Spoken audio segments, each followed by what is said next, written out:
ہمارے جسم سے کبھی پسینے سے خوشبو نہیں آئی، حضور کے جسم اور پسینے سے خوشبو آتی تھی۔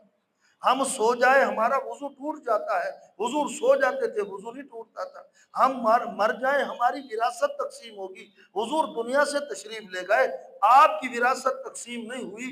آپ علیہ السلام نے فرمایا نحن معاشر الانبیاء لا نورث ولا نورث ما ترکنا فهو صدقہ، ہم گروہ انبیاء نہ کسی کے وارث بنتے ہیں نہ کسی کو اپنا وارث بناتے ہیں جائیداد کے اندر، مادی چیزوں کے اندر، بلکہ جو کچھ ہم چھوڑ جائیں ما ترکنا فهو صدقہ، وہ اللہ کی راہ میں صدقہ خیرات ہوتا ہے۔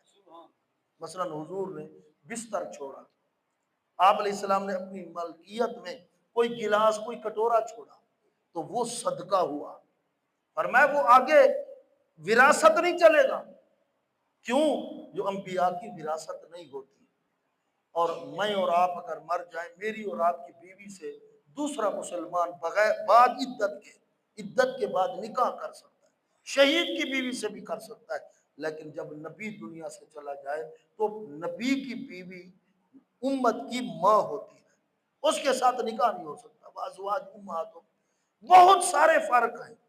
تو نبی کا شان بہت اونچا ہے اور ہمارے نبی کا شان تو خدا کے بعد ہے۔ تو اب لوگ مغالطہ دیتے ہیں، دیکھو جی جب انما انا بشر مثلکم یہ آیت یہ پڑھتے ہیں تو پھر نبی کو اپنے جیسا کہتے ہیں، عام مسلمان جذباتی ہو جاتا ہے۔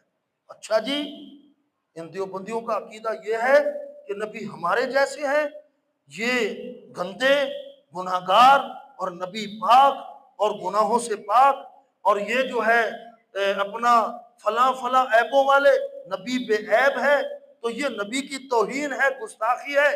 پھر وہ ان کو جذباتی کر کے اہل سنت والجماعت کی اس ترجمان اور اصلی حقیقی جماعت سے لوگوں کو توڑ کر پھر ان کے عقائد کیا بناتے ہیں، پھر آگے کہتے ہیں اصل میں حضور ظاہر میں تو بشر بن کر آئے، حقیقت میں نعوذ باللہ حضور کچھ اور تھے، نعوذ باللہ۔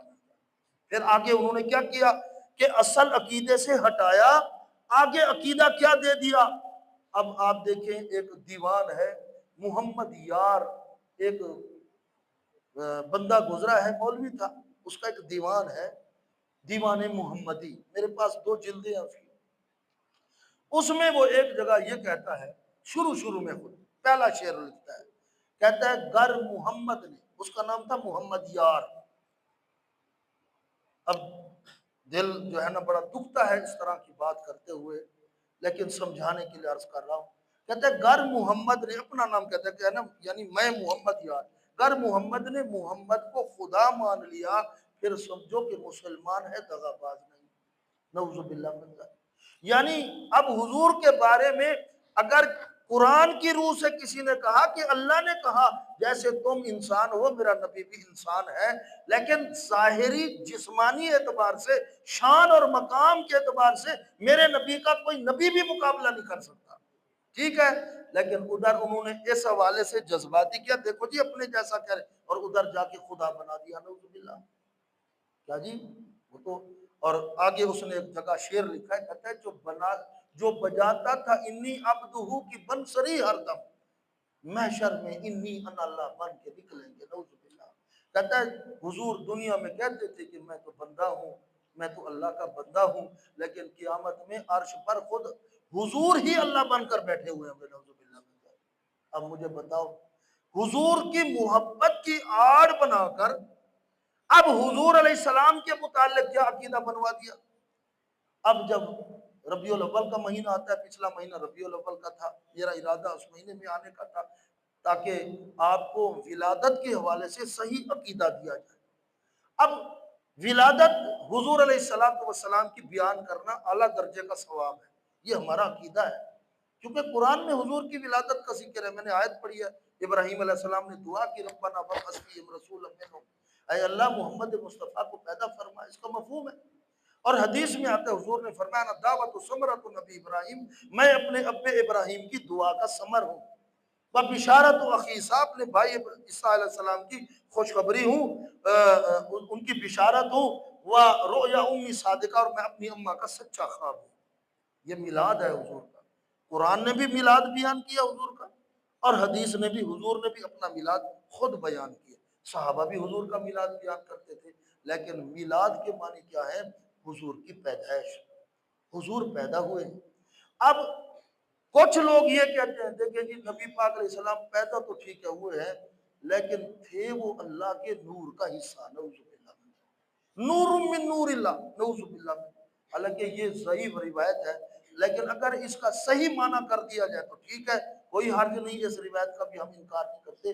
نور من نور اللہ کا جو مفہوم ہے وہ اہل سنت کے اکابر یہ بیان کرتے ہیں کہ اللہ کے نور کے فیض سے اللہ نے حضور کو پیدا فرمایا، آپ کے نبوت کے نور کو پیدا فرمایا، آپ کی روح کے نور کو پیدا فرمایا، اللہ کے نور کے فیض سے پیدا ہوئے۔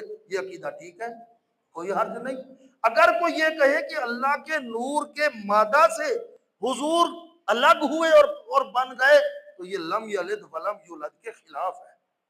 قرآن کہتا ہے کہ نہ اللہ کسی سے ہے اور نہ اللہ سے کوئی ہے۔ وقت میرے دوستو ختم ہو گیا ہے، 1 منٹ باقی ہے، تو میں عرض یہ کر دوں کہ حضور علیہ السلام کی ولادت ہم مانتے ہیں، جو حضور کی ولادت کا قائل نہ ہو وہ مسلمان بھی نہیں۔ حضور کی پیدائش کو جو کہے کہ حضور پیدا نہیں ہوئے، نعوذ باللہ، وہ تو مسلمان نہیں۔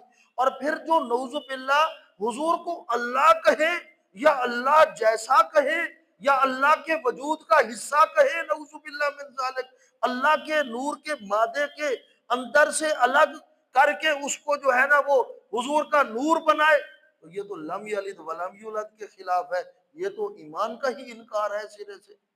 اب محبت کی بھی حدودیں ہیں، یعنی کہ محبت میں آپ چاہے جو کچھ کر لیں۔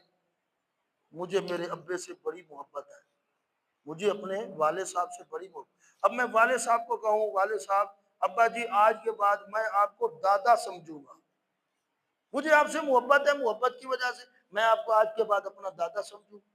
اپنی والدہ کو کہوں کہ میں آج کے بعد آپ کو اپنی دادی سمجھوں گا، میں آپ کو اپنی نانی سمجھوں گا، تو پھر وہ مجھے کیا خیال ہے، شاباش دیں گے یا ڈنڈے ماریں گے؟